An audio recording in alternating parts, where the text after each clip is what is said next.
네, 오늘은 웨스트민스터 대우리문답 강의 37번째 시간입니다. 감옥에서 본 영광, 감옥에서 본 영광이란 제목 가지고 말씀 전하도록 하겠습니다. 오늘의 주제는 제목과 같이 영광이에요. 영광을 이제 준비하고 살펴보면서 이런 의문이 좀 들었습니다. 내가 영광을 설계할 수 있나? 그쵸? 저는 고난, 실패, 좌절 이런 거는 너무 잘할 수 있거든요. 많이 겪었으니까. 그러나 이제 영광은 나랑 너무 멀지 않나 이런 생각이 좀 들어요. 그렇죠? 대단한 목사도 아니고 유명한 목사도 아니고 대단히 많은 엄청난 많은 사람들을 함께 목회하는 것도 아니고 그렇죠? 여러분들 좀 그렇지 않나요? 영광은 적어도 텔레비에 나오는 이 정도 돼야 이제 그런 목사 정도는 해야 그렇지 이게 영광이지 아름답게 볼 수 있지 않나 이런 생각이 좀 들지 않습니까? 여러분은 어떻습니까? 여러분은 그러면 영광을 좀 얘기할 수 있는 것 같습니까? 영광이라는 것을 누군가에게 설명해야 될 때 영광을 잘 설명할 수 있는 인생을 살고 계십니까? 그렇진 않나요? 쉽지 않죠? 근데 좀 생각해 봐야 됩니다. 그러면 영광은 아주 성공한 사람만 얘기할 수 있는 건가? 성경이잖아요. 성경에 나온 영광이라는 게 그런 건가? 다시 한번 좀 생각해 봐야 됩니다. 영광이라는 단어가 떠올랐을 때 여러분 속에 떠오르는 이미지는 어떤 겁니까? 영광스럽다. 당신의 인생 진짜 영광스럽군요. 영광을 봤어요. 영광입니다. 당신을 만나는 영광입니다. 이럴 때 영광이라는 이미지 어떤 걸까요? 여기 학부모님도 계신데 학부모님들의 영광은 아무래도 자녀의 명문대 진학 이런 거겠죠. 아들 어디 갔어요? 저기 가까운 데 갔어요. S대. 이런 거 있잖아요. 이런 거 있을 때 이거 영광스럽잖아요. 직장에 다니시는 분들은 그런 것도 있겠죠. 승진 명단. 거기에 내가 들어갔다. 이것도 이제 좀 영광스럽다. 또, 이제, 우리가 사회생활 하다가 오랜만에 친구를 만났을 때, 옛날에 그런 광고 있었거든요. 어떻게 사냐고 묻는 친구에게 그랜저로 대답했다. 아시죠? 지금은 이제 그랜저로 대답해도 뭐야? 이럴 정도가 됐긴 했지만, 그 당시는 이제 그랜저가 엄청 좋은 차니까. 물론 이게 나쁜 건 아니지만 좋은 거죠. 영광스러운 거긴 하지만. 근데 치명적인 한계가 있습니다. 지금까지 말했던 영광은 다 뭐냐면 다 상대적이에요. 그러니까 명문대 가는 게 왜 영광이죠? 못 가는 사람이 있으니까 영광인 거예요. 승진하는 게 왜 영광입니까? 떨어지는 사람이 있거든요. 승진을 못하는 사람. 그러니까 합격하는 게 기쁨인 이유는 떨어진 사람이 많으니까 그런 거예요. 차도 그렇죠? 차도 이런 차를 타고 싶은 이유가 뭐죠? 못하는 사람이 많으니까. 그랜저가 이제는 더 이상 대단한 감동이 아닌 게 이제는 많이 탈 수 있고 쉽게 탈 수 있으니까. 그보다 더 비싼 차도 많아졌으니까 그런 거 아니에요. 그러니까 상대적이에요. 영광이라는 게. 그리고 또 뭐가 있냐면 타인의 평가가 굉장히 중요합니다. 타인의 시선. 타인이 알아줘야 돼요. 만약에 영광스러운데 아무도 몰라. 그럼 답답합니다. 여러분 진짜 엄청난 거 좋은 거 보고 하는데 인스타 스토리도 못 올리고 나만 알아야 된다 이러면 영광이 아니에요. 자랑할 수 없다면 영광이 아니에요. 그러니까 타인의 시선, 타인이 알아줘야 되고 타인이 고개를 끄덕일 정도 돼야 영광인 거죠. 굉장히 상대적이고 타인의 시선이 있는 거죠. 그리고 또 한 가지 한계는 뭐냐면 유효기간이 있어요. 그걸 갖는다고 해서 계속 기뻐지지는 않아요. 어느 순간 끝나요. 아무리 내가 명문대를 가고 아무리 승진하고 아무리 좋은 차를 사고 좋은 집을 갖고 내가 원하는 직장에 들어간다 해도 그게 진짜 영원한가요? 그렇지 않죠? 여러분의 표정만 봐도 그렇지 않아요? 그러니까 우리가 생각하는 영광은 나쁘진 않지만 한계가 명확해요. 상대적이고 타인의 시선, 타인의 판단이 필요하고 한계가 있습니다. 유효기간이 있습니다. 그럼 성경이 말하는 영광도 이런 건가? 성경이 말하는 영광은 이렇지 않아요. 갈라디아서 5장 26절에서는 다 읽진 않겠지만 이걸 헛된 영광이라고 표현합니다. 또 같은 이제 헬라어 단어로 빌립보서 2장 3절에는 한글로 그냥 번역하면 공허한 영광이라고 표현하기도 합니다. 그러니까 헛된 영광, 공허한 영광. 이 단어의 원문의 뜻은 뭐냐면 비어있다는 뜻이거든요. 비어있는 영광이라는 뜻이에요. 비어있는 이 단어는 존재하지 않는다는 건 아닙니다. 영광이 없다는 뜻은 아니에요. 비어있다는 뜻은 존재는 하는데 채워지지 않는다는 뜻입니다. 계속 뭔가를 넣어야지만 되고, 그러나 이건 안 채워진다. 그게 헛된 영광이다. 성경이 말하는 헛된 영광들은 채워지지 않는 겁니다. 그래서 영광을 말할 때, 성경이 말하는 하나님 말씀하신 영광을 말할 때 이걸 잘 구별해야 됩니다. 채워지는 영광인가? 가득 채워져 있는가? 상대적인가? 상대적이지 않은가? 이걸 통해서 슬퍼하는 사람이 있나 없나? 그리고 타인의 시선이 중요하나 중요하지 않나? 유효기간이 있는가 없는가? 이걸 봐야 되는 거죠. 그러니까 하나님의 영광은 다 반대겠죠? 절대적이겠죠? 상대적이지 않고 모두가 다 기뻐할 수 있는, 그리고 모두가 누가 알아주지 않아도 상관없는, 또 유효기간이 없는 영원한 영광이어야 하는 거죠. 물론 여기까지 이제 얘기하면 대충 결론이 나오죠? 이제 교회를 오래 다니신 분은, 아, 그렇지, 오늘의 결론이 이거구나. 세상의 영광은 헛되니 하나님의 영광을 추구하자. 이거잖아요. 그쵸? 여기까지 하면 되겠죠. 근데 사실 이것도 완전한 결론은 아닙니다. 세상의 영광이 부족하니 하나님의 영광을 추구하자라는 것도 성경에, 진짜 성경이 그렇게 말씀하시는가 보면 그렇지는 않은 것 같아요. 왜냐하면 성경이 말씀하시는 영광은 인간이 온전히 가지고 있는 영광은 없거든요. 인간이 다 갖고 있는 영광은 없어요. 성경이 말하는 영광은 다 사실 하나님 겁니다. 인간이 추구할 수가 없어요. 내게 아니니까. 내가 뭔가를 추구한다, 하나님의 영광을 추구한다고 말은 할 수 있겠지만 원래는 엄밀히 말하면 하나님께 속한 거죠. 그리고 그것이 우리가 어떻게 그러면 그걸 누리게 되는가? 인간이 누리게 되는 이유는 그리스도와 연합돼서 참여시켜 주셔서, 영광에 참여시켜 주시는 거죠. 그래서 누릴 수 있게 되는 겁니다. 성경을 잘 보면 영광을 표현할 때 누구의 영광 이러지 않고 다 주의 영광, 하나님의 영광 이렇게 표현합니다. 출애굽기 33장 18절에서도 본문을 읽지 않겠지만 모세가 주의 영광을 구합니다. 하나님의 영광을 보여주세요 이렇게 말하고, 이사야서 6장에서도 이사야가 하나님의 영광을 발견해요. 그러면서 어떻게 되냐면 화로다 나여 죽게 되었도다. 자신의 비참함을 또 알게 됩니다. 하나님의 영광을 먼저 보고.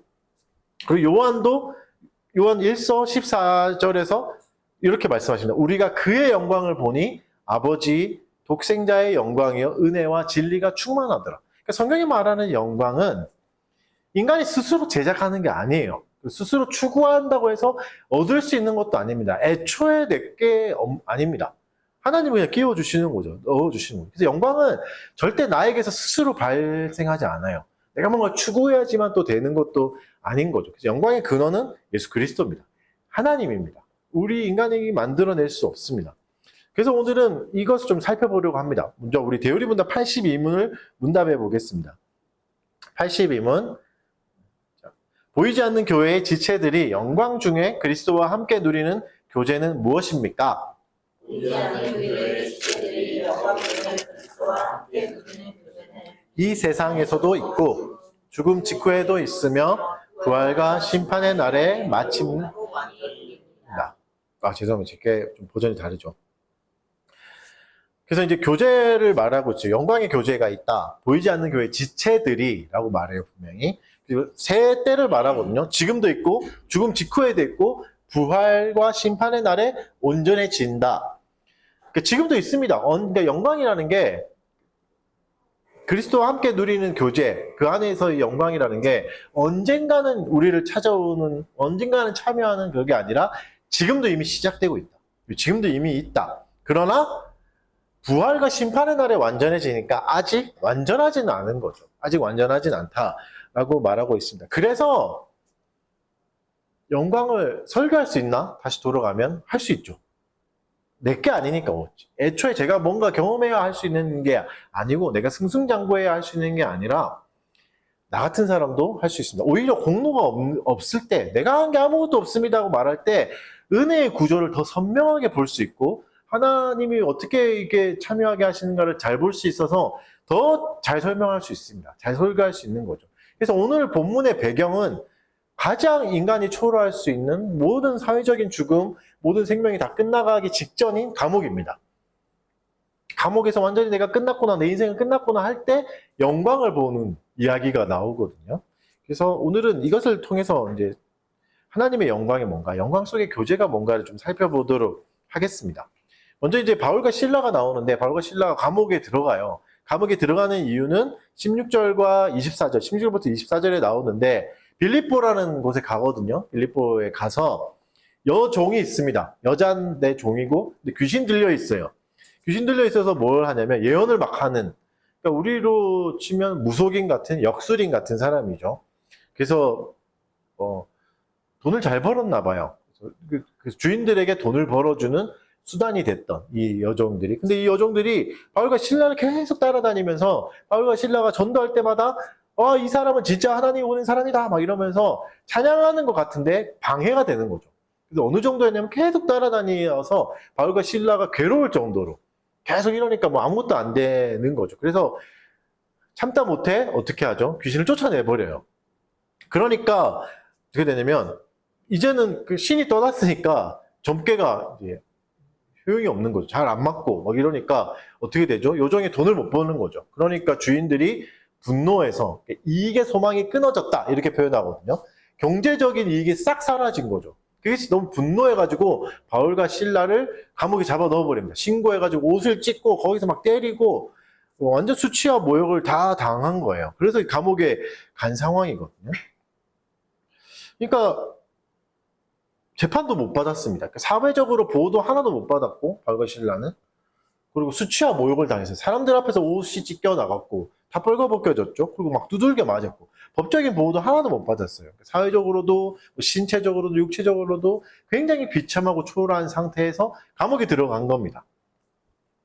그때 25절에서 이렇게 말이죠. 우리 25절 같이 읽읍시다. 사도행전 16장 25절 읽겠습니다. 시작.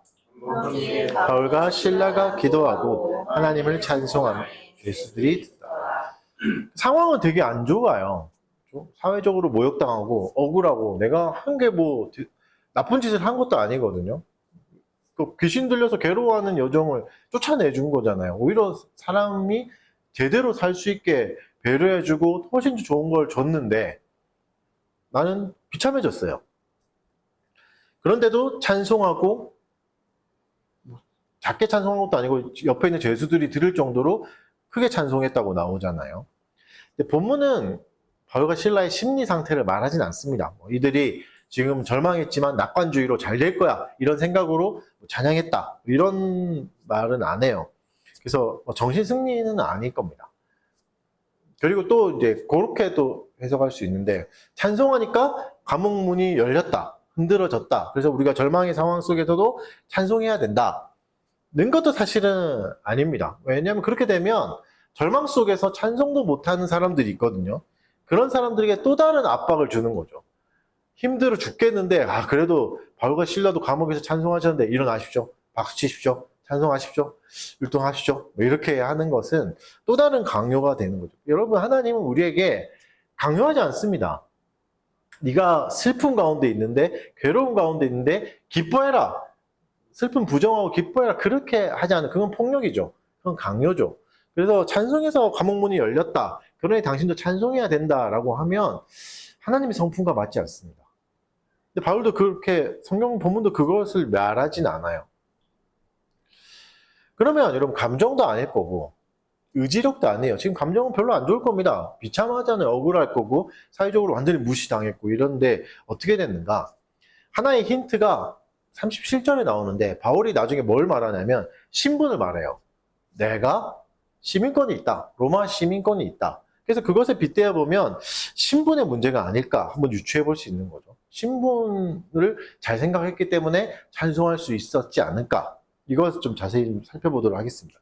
신분에 관한 사건을 살펴보기 전에 또 83문을 한번 문답해 봅시다.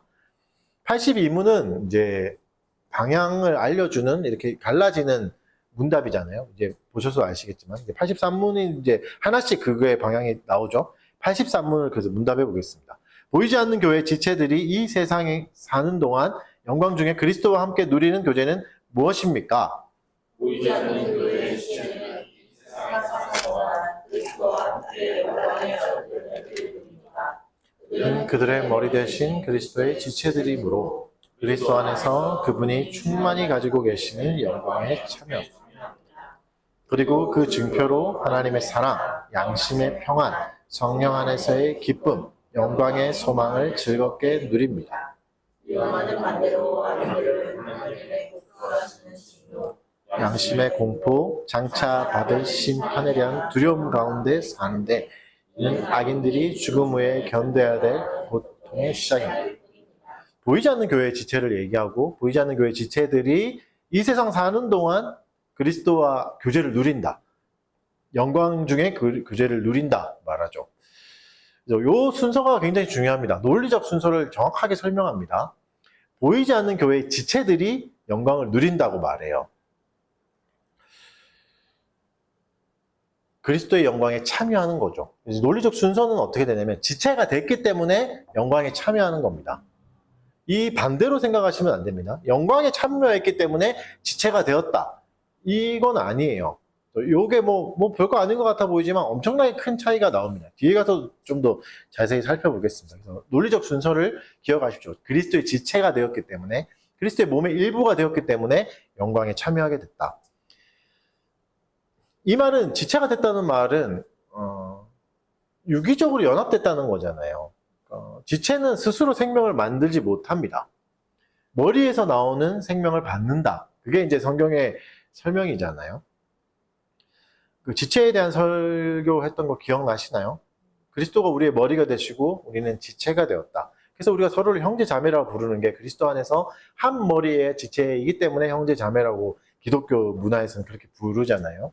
그게 유기적인 연합인 거고 한 몸이 되었다라고 이제 설명하고, 그래서 몸이 어디 있던가 그게 중요한 게 아니라 머리가 어디 있냐가 중요한 거라고 했죠. 기억나시나요? 바다에 몸이 빠져 있다고 죽지 않는다. 머리가 바다 위에 있다면 호흡하고 있어서 몸은 산다. 기억나시죠? 그게 지체입니다. 그래서 여러분, 우리가 지체로서의 판단이 때로는 너무 비참할 때도 있고 너무 교만할 때도 있어요.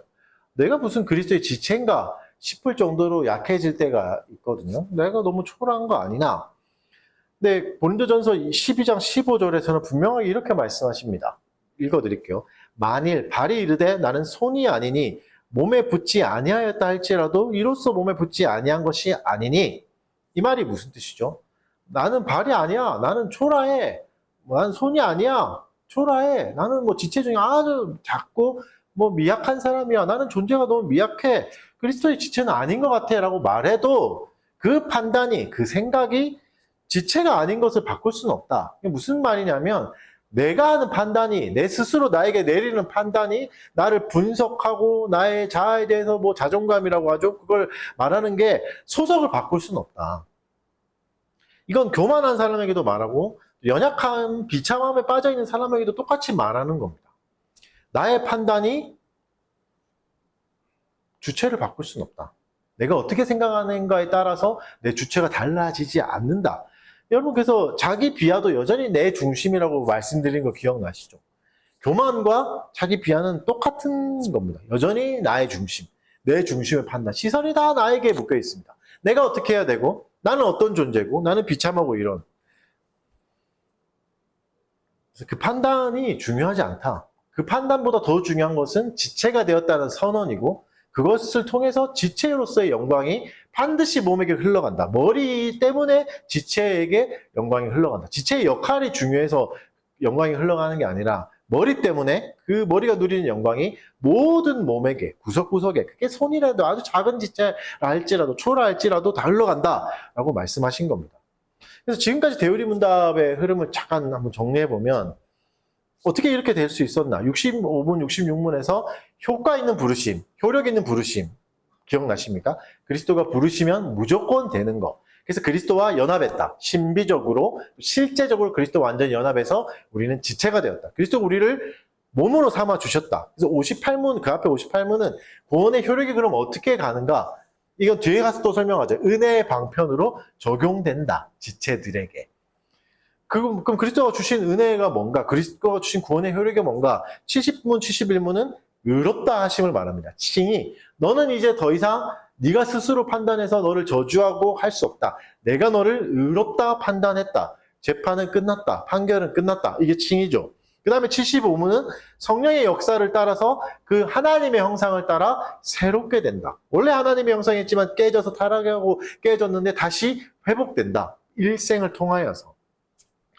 연합이 있기 때문에 우리가 참여하게 되고 연합이 있기 때문에 우리 삶에 열매가 맺힌다고 말씀하셨죠. 그게 이때까지 흐름입니다. 그래서 나에게 중요한 것은 내가 어떠한가가 아니라 내 머리가 누군가, 내 머리가 지금 어디에 있나는 겁니다.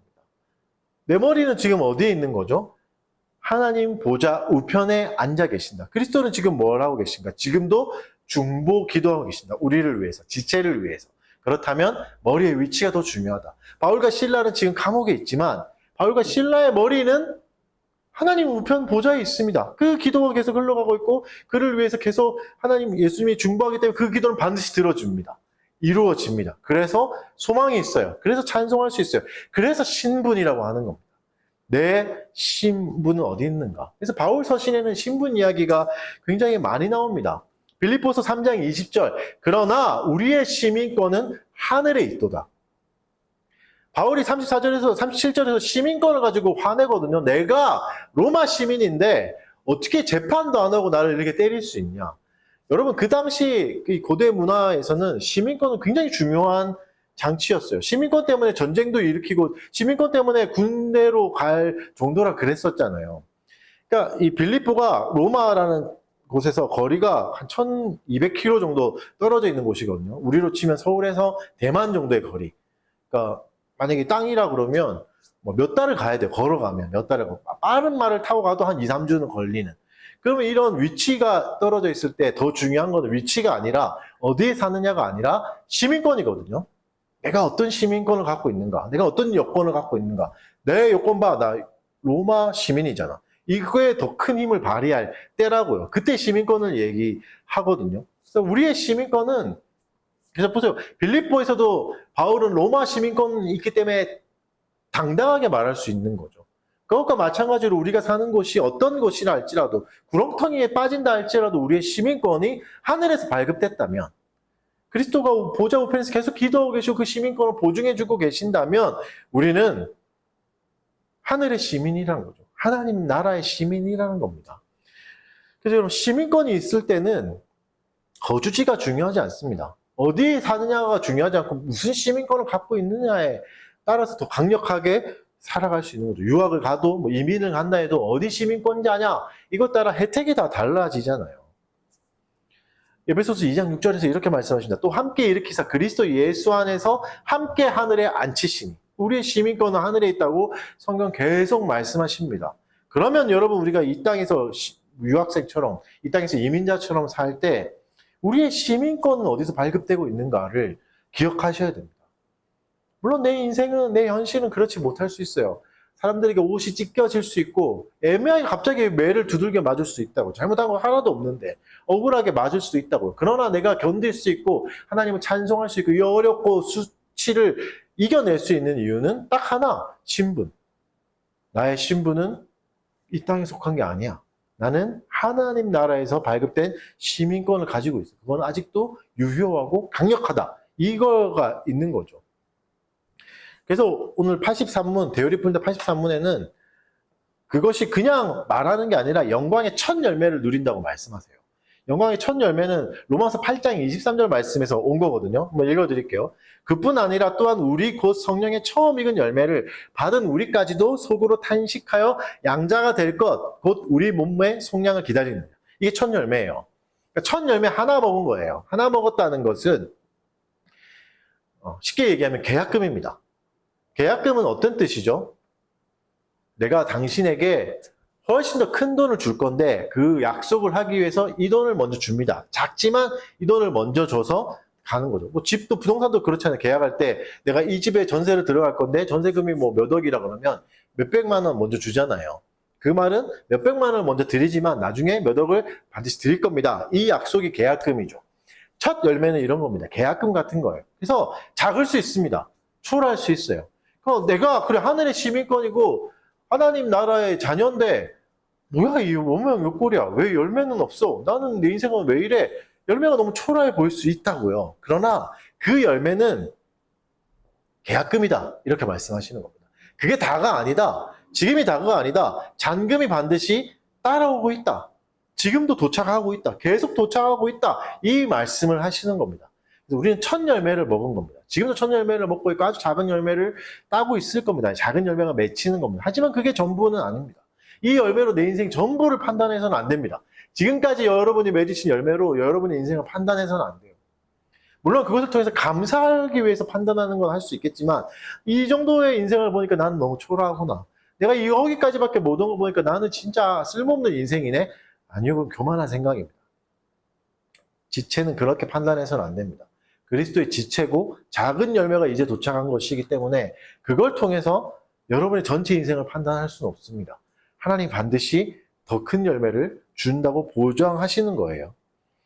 그래서 여러분 내 지금 손에 있는 게 자꾸 초라할 수 있습니다. 바울과 실라처럼 감옥일 수 있어요. 가장 비참한 상황일 수 있다고요. 그러나 그건 시작 단계입니다. 반드시 주신다고 약속하셨습니다. 하나님이 살아계신 게 맞다면, 하나님이 진짜 이 세상을 만드신 게 맞다면 첫 열매란 약속도 반드시 맞습니다. 그것이 반드시 우리에게 도착하고 지금도 도착하고 있고 계속해서 인생 가운데 계속 도착해서 결국은 완성될 겁니다. 모든 걸 다 받을 때까지. 그래서 여러분 이런 걸 받았을 때 바울과 실라는 어땠습니까? 감옥문이 열렸거든요. 여러분 만약에 우리가 상대적인 영광만 추구한다면 상대적인 영광을 추구할 때 가장 큰 단점은 상대적인 영광의 정반대에 있는 게 뭐죠? 수치입니다. 모욕. 우리는 그래서 영광을 저는 뭐 그런 거 추구하지 않아요. 저는 겸손하게 살아요. 라고 말하지만 반대로 수치에 빠지는 것을 극히 두려워하면서 부끄럽지 않아야지. 남한테 부끄럽지는 않아야지. 남한테 수치스러워지지는 않아야지. 라고 하면서 사는 거는 똑같이 그 영광을 추구하는 거예요. 상대적인 영광. 영광의 반대말이 수치니까. 상대적인 영광의 반대말이 수치. 여러분, 그 바울과 실라가 진짜 수치스럽고, 내가 재판도 못 받고, 억울하게 로마 시민인데 그 대접도 못 받고, 옷이 다 찢기고, 사람들한테 매 맞고, 감옥에 가 있는 게 수치스러웠다면, 상대적으로 그냥 추구했던 사람이라면, 상대적인 영광을 추구했던 사람이라면, 감옥 문이 열렸을 때 바로 나갔을 겁니다. 그 수치를 못 견디니까. 나는 오해받기 싫으니까. 나는 그런 사람이 아닌데, 이러고 싶지 않으니까, 바로 나갔을 겁니다. 그런데 어떻게 하죠? 나가지 않아요. 그러니까 바울의 목적은 감옥문을 여는 게 아니었다고요. 찬송의 목적은 감옥문을 여는 게 아니었습니다. 찬송의 목적은 뭐였죠? 오로지 순수한 하나님의 영광이었습니다. 바울은 그대로 있어요. 그래서 여러분 이게 여유를 만들어내는 겁니다. 그래서 그 간수의 형편을 살펴주잖아요. 나갔으면 간수는 죽었을 겁니다. 아무도 없었으니까 죽으려고 하잖아요. 그때 바울과 실라가 있었으니까 그 사람을 말리잖아요. 한 생명을 또 살리잖아요. 이게 지체가 누리는 영광이고 지체가 누리는 여유예요. 하나님의 신분을 진짜 누리는 사람에게는 여유가 생깁니다. 어떤 여유죠? 옆에 사람을 돌봐줄 수 있는, 옆에 사람의 상황도 볼 수 있는. 내 상황이 안 좋은데 지금 누굴 챙기냐? 아니요. 지옥 같은 상황이라고요.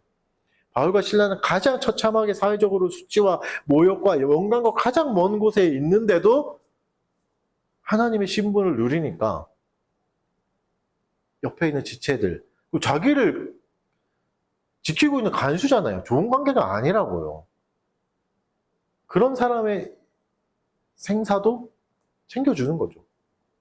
여러분, 그래서 영광이라는 것은 우리의 인생을 정말 더 강력하게 만들어주고 우리의 인생을 더 여유롭게 살아갈 수 있게 해주십니다. 그 열매가 지금도 우리에게 도착하고 있는 거라고요. 하나님은 그렇게 우리를 만들어 가신다고 말씀하시는 겁니다. 그럼 이 영광이 어떻게 우리에게 것이 되었는가? 이것도 한번 더 되짚어 봐야 됩니다.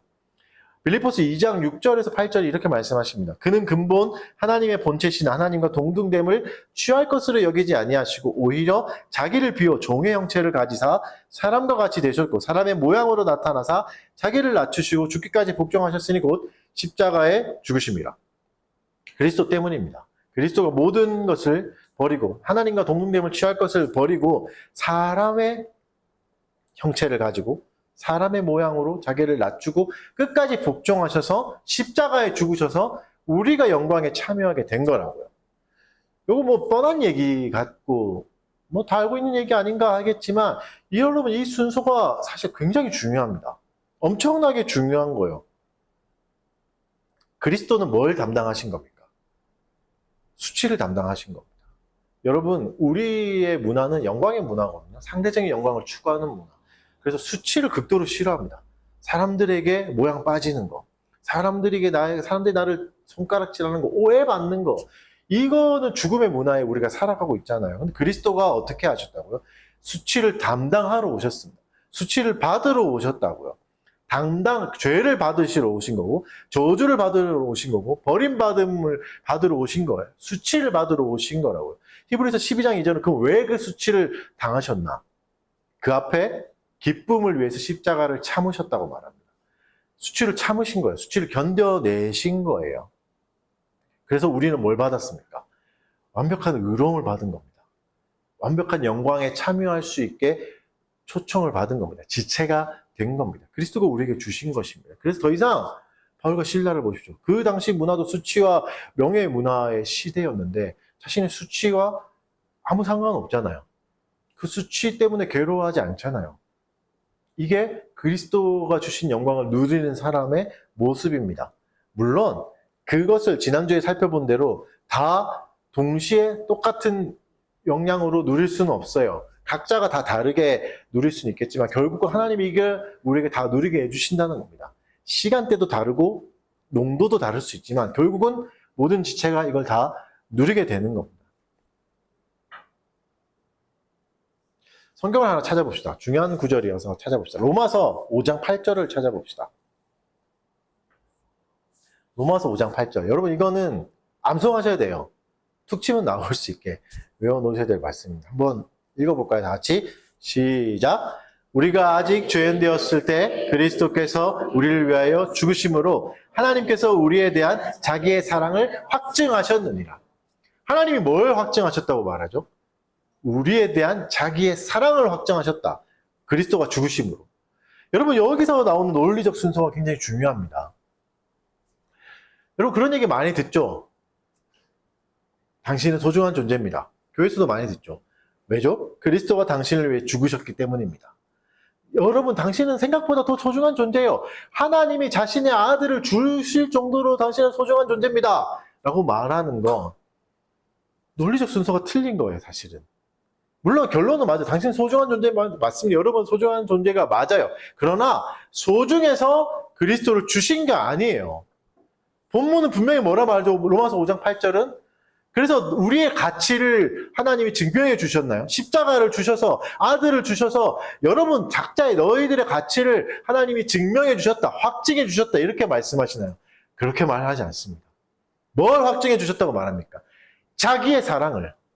우리의 가치가 아니라 하나님의 사랑을 확증해 주셨다고 말합니다. 여러분 이 논리적 순서가 너무 중요합니다. 심지어 우리는 교회 안에서 이걸 바꿔버려요. 순서를 바꿔버려요. 하나님 내가 너무 소중하니까 아들도 주셨네요. 나는 진짜 예수님 짤이에요. 나는 귀한 존재네요. 물론 좋은 말이겠지만 이게 결국 뭐죠? 상대적인 영광이에요.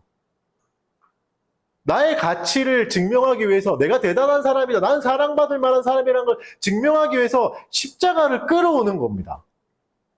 십자가가 그래서 도구가 돼요. 여기서는. 근데 로마서 5장 8절은 그런 말씀을 하지 않습니다. 너희가 주인공이 아니야. 하나님이 주인공이야. 하나님의 사랑을 확증하기 위해서 우리를 주신 거야. 그래서 네가 가치 있어서 우리가 가치 있어서 하나님 우리를 구원해 주신 게 아니라 하나님이 자기의 사랑을 우리에게 보여주셨기 때문에 우리에게 가치가 생기는 거예요. 논리적 순서가 완전히 달라요. 이게 결론은 똑같은데 다 가치 있는 거 아닙니까 생각할 수 있겠지만 퉁치고 넘어가면 되는 거 아닙니까 생각하겠지만 아니요, 완전 다릅니다. 내가 가치 있어서 그리스도가 나를 위해 죽으셨다 이렇게 말하는 순간 우리는 여전히 그 게임을 하게 돼요. 상대적인 가치. 이거 무슨 문제가 생기는지 아세요, 그러면? 아, 그래. 내가 하나님의, 나를 위해 죽으실 정도로 나는 대단한 존재, 예수님 짤이야. 그래서 딱 교회에 왔어요. 여전히 상대적인 문화 속에 있는 거거든요. 그러면 뭐가 보이죠? 옆에 사람을 보면서 비교하게 됩니다. 교회 안에서도요. 같은 사람들이 모여있는데도. 하나님, 나는 대단한 예수님 짤인데, 나 왜 티코 타나요? 티코 타고 계신 분, 죄송합니다. 티코 타고 계신 분을 이제 제가 비하하는 얘기는 아니고 사실 티코가 요새는 더 비싸요. 클래식카가 돼가지고. 나는 왜 그럼 지하철 타고 다니냐? 저 사람은 너무 외제차 타는데 비교하게 된다고요. 여전히 그 가치가 있으니까. 그래서 교회에서 지체로서의 사랑이 안 됩니다. 이 논리적 순서를 가지고 있습니다. 교회에서 서로 계속 비교해요. 하나님 저 사람은 너무 많이 받았는데 하나님 나는 왜 이렇게 초라하죠? 저 집사님, 저 장로님은 너무 잘 되는 것 같은데 부자가 되는 것 같은데 나는 왜 이렇게 초라하죠? 그럼 이 논리적 순서를 갖고 있으면 그래서 교회에서는 교제가 안 돼요. 그럼 또 어디로 가는지 아십니까? 교회 밖으로 가요. 아, 역시 여기서는 안 되는구나. 그래서 저 사람들하고 나를 비교하기 시작하면서 나를 우위에 놓습니다. 아, 저 사람들은 진짜 쓰레기 같은 사람이구나. 하나님 안 보내주셨고 나는 진짜 예수님 짤이구나. 이 복음도 모르는 천한 것들. 내가 이 회사에 다녀주지. 내가 이 회사에서 착한 일을 해주지. 이게 상대적 영광이라고요. 이게 선한 영향이고 이게 진짜 하나님 원하시는 삶입니까? 이거 선민의식이라 하지. 이게 율법적 사회라고 그러지. 이게 진짜 그리스도의 삶이라고 성경은 말하지 않아요. 논리적 순서는 되게 중요합니다. 내가 가치가 있어서 십자가도 나에게 주셨다 하면 난 여전히 이 게임 속에 있는 겁니다. 이 게임을 벗어나지 못해요. 상대적으로 뭔가 더 가져야 되고 상대적으로 자꾸 비교해야 되는 문화 속에서 빠져나올 수가 없습니다. 교회 안에서도 마찬가지고 그 세상 사람들 무시하고 교회 안 다니는 사람을 무시하고 그렇게 해서 나보다 더 밑에 있는 가치를 계속 찾아가야 돼요. 더 심하면 어떻게 되는지 아십니까? 자기를 헌신해요. 굉장히 더 열악한 나라로 가서 도덕적인 우위를 가지면서 자꾸 그렇게 살아요. 내가 저 사람보단 낫지. 내가 저 사람보단 더 죽게 있구나. 그러면서 산다고요. 그게 되게 헌신같이 보이겠지만 자기를 파괴하고 또 옆에 아무 관계도 만들 수 없는 그런 관계가 된다고요. 물론 다 그런 건 아니겠지만 그렇게도 나아갈 수 있습니다. 그래서 여러분 순서가 바뀌면 이 순서가 바뀌면 가치가 어떻게 생겼나의 순서가 바뀌면 복음도 하나님도 그리스도도 다 그냥 나의 도구가 될 수 있습니다. 비교 도구가 될 수 있는 거죠.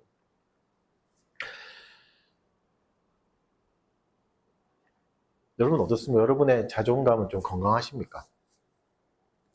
제가 왜 이런 얘기를 하냐면 사실 본문이 그런 얘기를 하는 본문은 아닌데 왜 이런 얘기를 하냐면 여기 계신 분들이 자존감의 문제를 겪고 있다. 어려움을 겪고 있다는 이제 얘기를 좀 많이 들어가지고 그러면 여러분 어떻게 하십니까? 내가 진짜 자존감이 떨어질 때 나는 소중해. 난 할 수 있어. 나는 그래도 하나님 사랑을 받은 자야. 이렇게 이겨내십니까? 여러분 근데 그렇게 되면 근거가 다 나예요. 나는 할 수 있어. 내가 열심히 하면 되지. 아, 지금 뭐 며칠 안 남았죠. 수능 며칠 안 남았지만 지금 열심히 하면 될 거야. 제가 그랬거든요. 실패했습니다. 왜 그러냐면 내가 근거가 돼서 나는 할 수 있어. 내가 열심히 하면 되지. 최선을 다하면 되지. 잠 좀 줄여가면 하면 되지 라고 할 때 모든 근거는 다 나예요. 나의 힘, 나의 경험, 나의 지혜, 나의 능력이라고. 근데 이게 작은 반증만 생겨도 확 무너집니다. 근거가 나니까. 내가 뭔가 실수하거나 내가 뭔가 실패하거나 나도 몸이 느려질 수 있고 아플 수도 있잖아요. 연약해질 수 있잖아요. 그래서 나에게 오는 자신감, 내가 만들어낸 힘 이런 거는 내가 뭔가 실수하게 되고 실패하게 되면 바로 무너집니다. 그리고 결국 또 이게 비교 우위에 있기 때문에 나보다 더 잘하는 사람이 있거든요. 그러면 나는 완전히 무너져요. 나는 못하는 존재네. 그래서 여러분 나를 바탕으로 자존감을 자꾸 쌓아가시면 안 돼요. 나는 괜찮은 사람이야. 나는 뭔가 그 근거가 없다고요. 근거가 다 나잖아요. 나는 사랑받을 만해. 그래서 정확한 근거를 갖고 와야 됩니다. 아 물론 또 반대의 근거를 갖고 온 사람도 있어요. 반대로 나 같은 게 뭐 할 수 있겠어요. 그러면서 아예 나는 이런 거 추구하지 않습니다. 나는 그냥 평범하게 살 거예요. 나는 아주 가난하게 살 거예요. 라고 하는 것도 사실은 겸손해 보이지만 이것도 내가 나를 평가하는 겁니다. 같은 게임이에요. 결국은. 상대적인 영광 추구하는 거죠. 공통적인 거는 채점표를 계속 손에 들고 있는 겁니다. 나는 점수를 매길 거예요. 이거고 나는 점수를 안 매길 거예요. 나한테. 나는 안 매길 거예요. 아예 그냥 오히려 좋은 점수 못 받을 것 같으니까 안 매길 거예요. 이게 자기를 비하하는 거거든요. 그러니까 결국은 똑같은 것은 점수표를 갖고 있는 겁니다. 같은 게임을 하는 겁니다. 내가 더 많나? 내가 더 낫나? 아예 나는 이거 비교당하기 싫으니까 아예 안 매길 거야 하는 거지만 결국은 점수표를 계속 갖고 있는 거예요. 똑같은 게임이라고요. 물론 여러분 나에 대한 낮은 평가를 하게 되는 것은 우리의 상처가 있기 때문에 그럴 수 있어요. 어릴 때 겪었던 죄책감이나 뭐 학대나 우울함들이 있을 수 있죠. 이 모든 것을 영적인 문제로 환원할 수는 없어요. 그러나 우리에게 기쁜 소식은 복음은 우리가 가지고 있는 이것이 최종 판결문이 될 수 없다는 겁니다. 여러분, 이게 우리에게 기쁜 소식이라고요. 이게 하나님 우리에게 주시는 지체됨의 은혜는 이거라고요. 내가 나를 어떻게 평가하든, 점수를 많이 주든 낮게 주든 비참하든, 그거는 최종 판결이 될 수 없다. 최종 판결이 아니라고 말하는 거죠. 그럼 누가 최종 판결해 주시나? 머리가 해주시는 거죠. 나에 대한 판결은 머리가 해주신다고요. 그래서 여러분, 기독교 신앙은 어디서 시작하는지 아십니까? 누구든지 나를 따라오려거든 자기를 부인하고 자기 십자가를 지고 나를 따라오라고 말씀하시잖아요. 기독교 신앙의 시작은 자기 부인이에요. 이 부인이 이겁니다. 그 부인 중에 하나가 이거라고요. 나의 판단을 부인하는 것.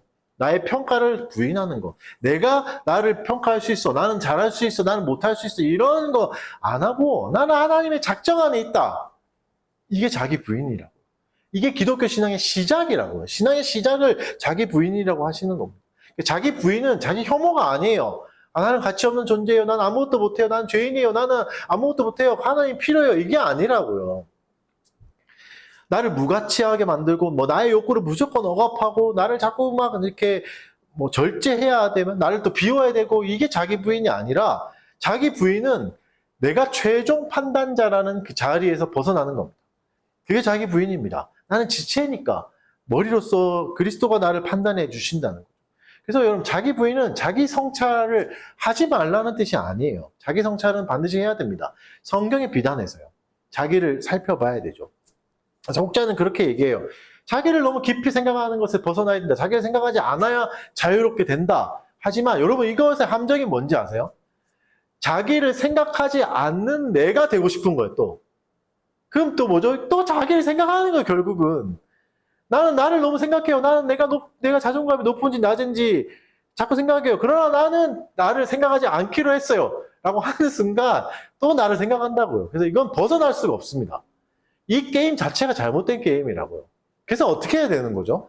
부인하라고 말씀하시는 겁니다. 평가가 아니다. 판단이 아니다. 그래서 바울이 이렇게 말합니다. 고린도전서 4장 3, 4절에 너희에게나 다른 사람에게나 판단받는 것이 내게는 매우 작은 일이라. 나도 나를 판단하지 아니하노니 다만 나를 심판하실 이는 주시니라. 이 말은 뭐죠? 너희들 판단 필요 없어.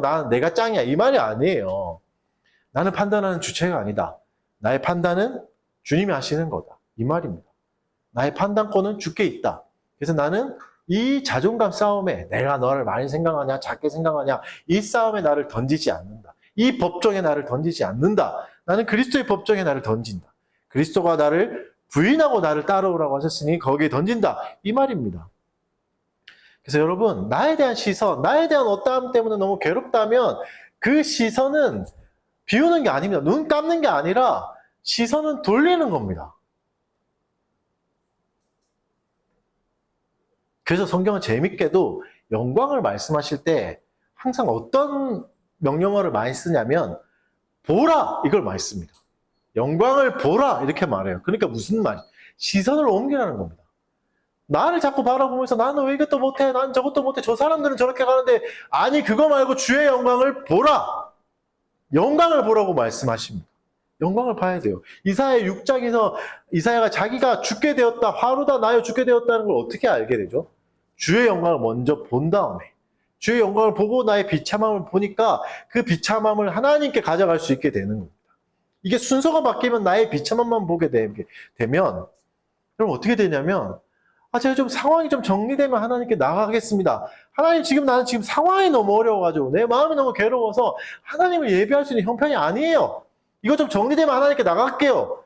이거는 순서가 바뀐 겁니다. 내 가치를 위해서 그리스도가 죽으셨다고 생각하는 거 똑같아요.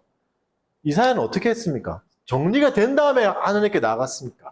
아니에요. 그리스도의 영광, 하나님의 영광을 보니까 정리가 된 겁니다. 나를 봐서 내가 뭔가 좀 정비가 돼서 복음의 빛 가운데 나가겠다, 신앙의 빛 가운데 나가겠다. 아니요. 그게 아니라 영광을 봐야 돼요. 영광을 본 자가 자기를 돌아볼 수 있게 됩니다. 영광을 봐야지만 자기를 성찰할 수 있다고요. 말씀의 비난에서. 순서는 이거예요. 하나님에 대한 자기의 사랑을 먼저 봐야 나를 성찰할 수 있다고요. 고린도후서 3장 18절 이렇게 말씀하십니다. 우리가 다 수건을 벗은 얼굴로 주의 영광을 보매 그와 같은 형상으로 변화하여 영광에서 영광에 이르니 곧 주의 영으로 말미암음이니라. 수건을 벗은 얼굴로 영광을 봐야 됩니다. 영광을 볼 때 영광에서 영광에 이른다고요. 우리가 할 일은 영광을 보는 겁니다. 복음은 자기 성찰을 하지 말라고 말하지 않아요. 네 생각을 하지 말라고 말하지 않고 영광을 보라고 말합니다. 기준을 바꾸라고 말합니다. 그 법정에 서 있지 말라고 말합니다. 그 법정은 잘못된 법정이다. 그리스도가 진짜 재판관이시니 그 법정으로 옮겨오라. 그 말씀하시는 겁니다. 그래서 여러분 영광이 뭡니까? 우리가 봐야 될 영광이 뭐예요? 하나님이 하신 일을 보는 겁니다. 창세전에 하나님이 택자를 택하셨습니다. 그리고 아들을 보내시고 십자가에서 죽이시고 부활하시고 우리를 의롭다 여기시고 우리를 자녀 삼아주시고 양자 되게 하셨고 지금도 하늘 보좌에서 중보기도 하시잖아요. 그 성령으로 우리를 인쳐주세요. 이게 지금까지 대우리문답의 흐름이고 성경의 흐름이라고요. 여기까지 대우리문답을 봤으면 이제 눈치채야 될 게 있습니다. 성경의 주인공은 우리가 아닙니다. 우리가 뭔가 대단해서 잘해서 가치가 있어서 우리가 복음을 받은 게 아니라고요. 그 말을 계속 해오고 있습니다. 대우리문답은. 하나님의 주권이다. 하나님이 다 하신 것이다. 하나님의 사랑을 확증하신 것이다. 내가 가치 있어서 하나님이 주신 게 아니라 하나님이 우리를 사랑해 주셨기 때문에 가치가 생겼다고 말해요. 그래서 여러분 이 목록, 하나님이 행하신 일의 목록은 내 가치의 목록이 아니라 하나님의 은혜의 크기를 보여주시는 목록입니다. 이걸 보아야 된다고요. 이걸 생각하면서 하나님이 나에게 베풀어 주신 사랑, 그것에 집중할 때 우리는 진짜 영광을 보게 되고 진짜 자기 성찰을 하게 되는 거예요. 그럼 우리 마음 안에 계속 재판이 열릴 겁니다. 자기 재판이 열릴 거예요. 반박하지 마십시오. 반박하라는 말이 아니에요. 재판장을 옮기라는 겁니다. 바른 재판장. 그게 뭐 어딥니까? 예배입니다. 예배와 성찬의 자리로 나오십시오. 성찬은 신령한 양식이잖아요. 뭐 자격이 있어서 잘 살아온 사람들에게 주는 상급이 아니라 가장 비참하고 연약한 감옥이 같은 사람들에게 주시는 상이다. 그리스도의 임재다. 그 상에 참여하는 사람들에게 실제적으로 영적으로 그리스도의 임재가 영광이 임한다고 분명하게 약속하시잖아요. 그래서 지난주에 성찬에 참여하신 분들은 그리스도의 연합과 교제가 풍성하게 흘러갔습니다. 내가 느끼는 것과 상관없이 하나님 그렇게 말씀하시고 약속하셨으니까. 그래서 여러분 자존감이 아니라 자존감이라는 질문 자체가 덜 중요해지는 겁니다. 하나님의 영광을 바라볼 때, 하나님의 그 자기의 사랑을 볼 때. 설교가 너무 길죠? 어쩔 수 없습니다. 견뎌야죠. 마지막으로 하나 더 봅시다. 이 감옥에 있었던 또 다른 사람 한 명이 더 있죠. 간수가 있었어요. 27절에 간수가 옥문을 열린 걸 보면서 자결하려고 합니다. 왜냐하면 그 당시에 군법으로는 그 범죄자들이, 감옥에 갇힌 자들이 탈출하면 그 지키던 사람이 그 받아야 될 벌을 대신 받아야 됐거든요. 그러니까 죽음밖에 없는 거죠. 다 도망가 버렸으니까. 그러니까 죽으려고 그래요. 그러니까 여러분 이게 인간의 최선입니다. 내가 최선을 다했지만 파국이 일어날 때가 있어요. 내 노력과 상관없이, 내가 열심히 한 것과 상관없이. 여러분 이때 바울이 뭘 보여요? 뭘 봅니까? 간수의 생명을 봐준다고요. 우리가 다 여기 있노라. 이게 간수에게는 복음처럼 들렸을 겁니다.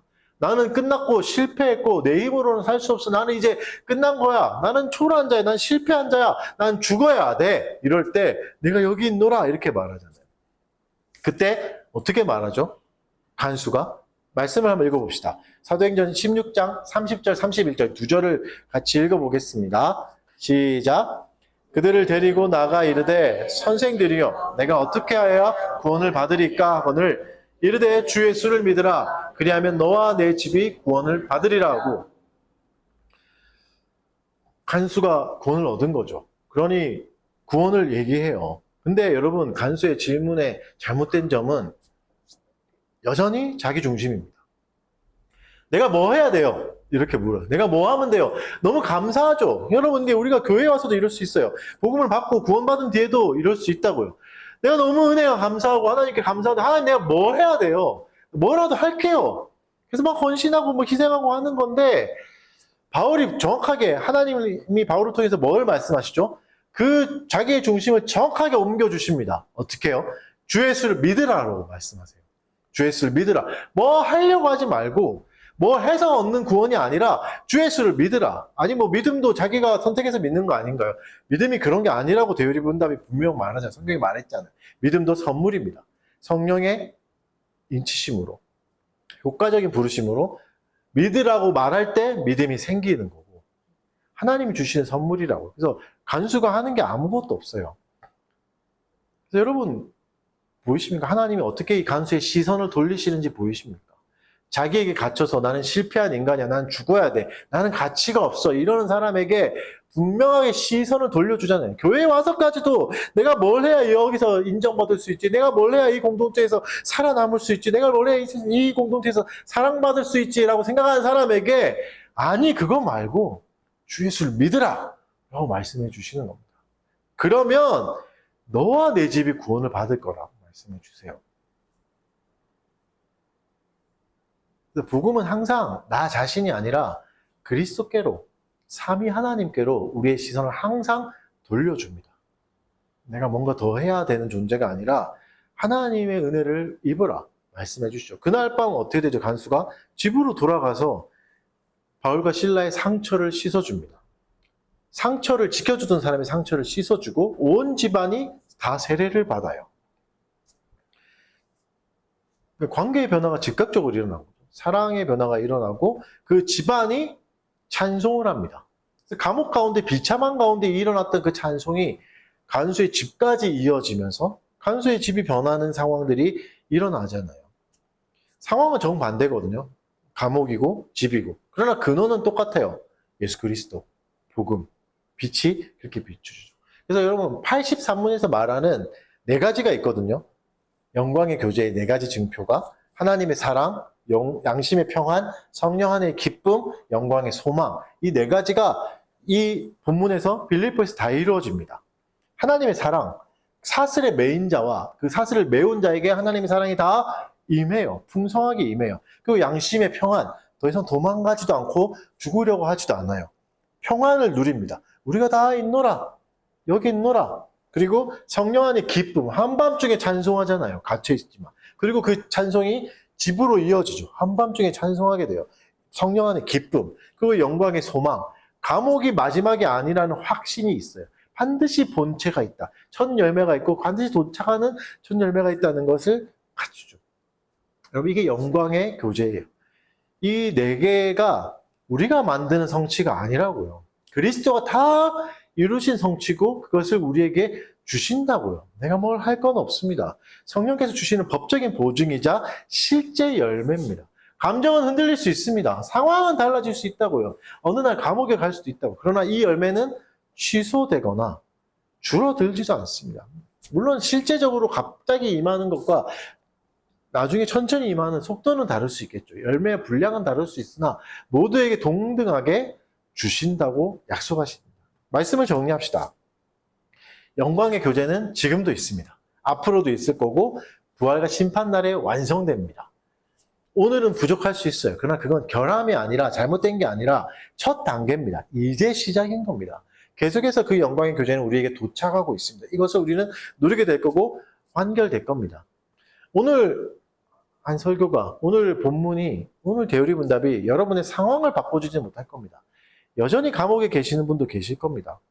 그러나 한 가지 확실한 건 내 상황이 몸이 감옥에 있다 할지라도 우리의 몸은 하나님 보좌 우편에 있습니다. 그리스도가 우리의 시민권을 증언하시고 보증하시는 존재가 되셨습니다. 그분이 머리가 되셨습니다. 여러분 생각보다 가치 있다고 말하지 않습니다. 그게 중요한 게 아니라 그 채점표가 필요 없다고 말씀하시는 겁니다.